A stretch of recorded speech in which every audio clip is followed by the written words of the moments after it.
Yeah, I didn't empathise at all. I thought it felt quite like self-indulgent, almost the way it was portrayed. That it's clearly coming from someone that has a strong faith that's made the film.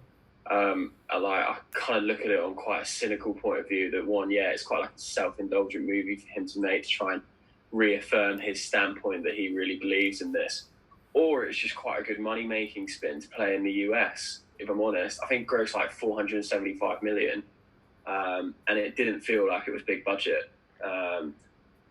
Yeah, and it didn't come across as like biblical, or like it had any kind of morality or story behind it, because it was such a snapshot of that 12 hours, and it didn't have a wider kind of context in it. That if you were taking it on face value as a film, it almost like he comes across as kind of just almost more arrogant. It's hard to like empathize with him, other than the fact that you're so horrified by the amount of gore. I thought. Yeah, I kind of agree with you, but I also kind of disagree with you. I agree with you that with your last point, but I kind of disagree on the morality piece. I almost felt that it was too black and white in that respect. Like, I think the what I was kind of hoping going in and watching it was that you'd watch some, like, a portrayal of the story that would feel more real, because it would have maybe a more rounded perspective of what potentially went on at the time. But it was so good versus evil. Like, the Romans were like beating them up and they were laughing, and they were such fucking dickheads. Like, they were just so evil.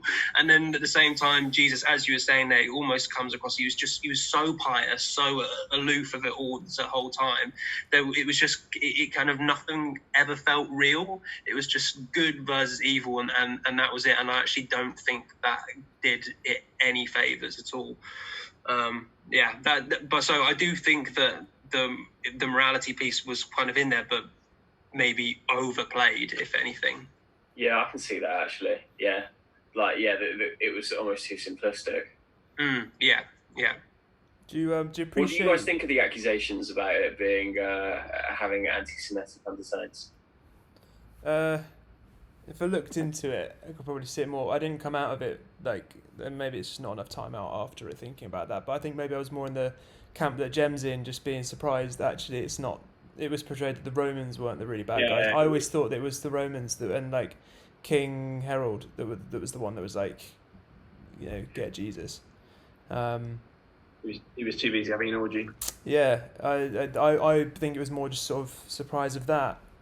So I don't know if I know enough to comment, to be honest, on that one. Yeah, I could see it. I went into the film knowing all of the backlash that surrounds it, and knowing everything about Mel Gibson around it, but also knowing the story, you know, fairly well. And it was kind of plain and obvious to see. And I think the fact that they played Pontius Pilate in such a with such empathetic kind of role, almost emphasized the fact that the Jews were essentially the ones that sentenced him to death in that respect. So I think in that respect it probably came across a little more. Yeah, I saw it as that, because it was like it so obviously goes against every narrative that you've heard about this story in the past. that it's like, where does this conjecture come from? And then obviously knowing all the controversy and his thoughts in real life, you're like, oh, well, maybe it came from the director. Yeah.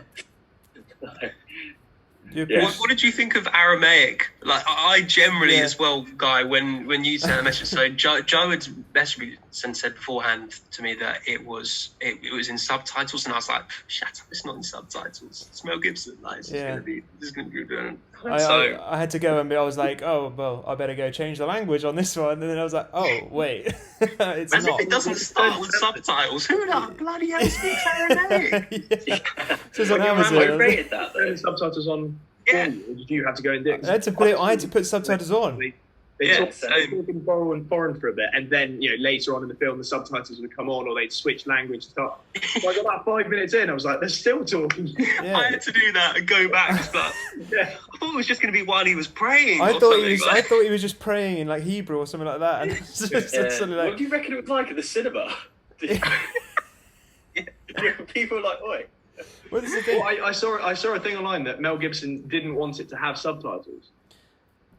He just wanted it to be in the mother tongue, you know. But this Alright, is maybe the I was thing. wrong. Maybe it wasn't. This is the thing. I was always like, oh, this mainly American distributed film directed by Mel Gibson. I thought it was gonna be like proper like America, kind of like all in America. So it really threw me off. And I appreciated it way more. Not like it was. That was one thing that I did really appreciate. It's just this film could have been dialogue, is it? You know, it didn't have to even the, write la- a script. the language was great. The dialogue, on the other hand, what they were saying was not really. It didn't really add anything to the story, did it? The whole time. I was going to say this Just film want the could have been a terrible rating if it was like with American accents. Yeah, it would have been even worse. yeah, that is the one thing that I did think was quite good. I thought the sets were quite good, and like the I lighting really like was the quite sets. good. It stylistically reminded me a bit of Gladiator, like a lot of like the smoky scenes in the forest at night, Yeah. and kind of the settings. I thought were pretty good. If we're looking at that. For the setting, you just effectively like a very yellow, sandy, dusty environment. The color palette was actually quite nice. Obviously, had a lot of red in it, but they made all of the scenes quite visually pleasing. Like cinematography as a whole, I thought was probably the best thing about the film. I bet it would have won some makeup and stuff like that in some award ceremonies, because like it looked pretty real, some of the injuries. His body was that was proper sliced up, wasn't it? And like some of those the moonlit scenes like in the woods, like you say, Tom, like they made me think like, God, I wish when we go on our like hiking and camping trips, I wish the moon would light up the woods like that when we're there. That looks nothing like what it does, but it's really, really nice.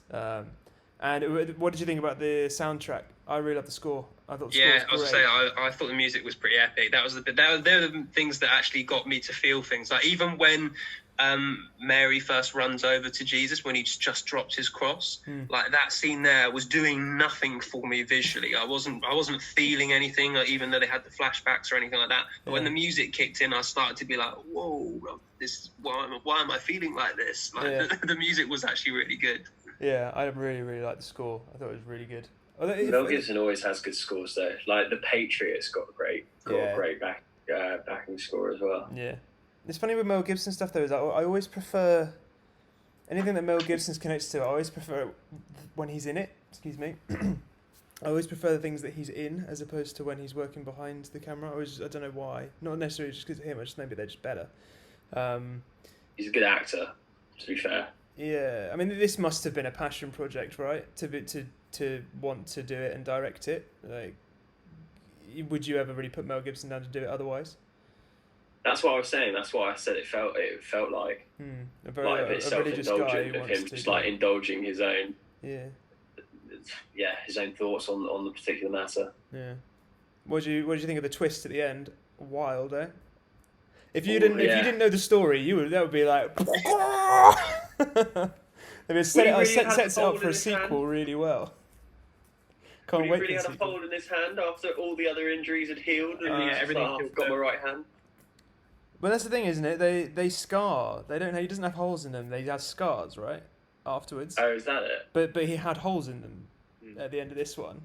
Just as that like epic emphasis, being like, and it's Jesus, and it's the guy with holes in his hand. But in the Bible, he has scars, doesn't he? That's how he proves who he is. But yeah, if you didn't know the story, you'd think, oh, it's some wild twist at the end, and then the sequel is incoming. Off he goes. The crowd scenes, I couldn't help but see Life of Brian.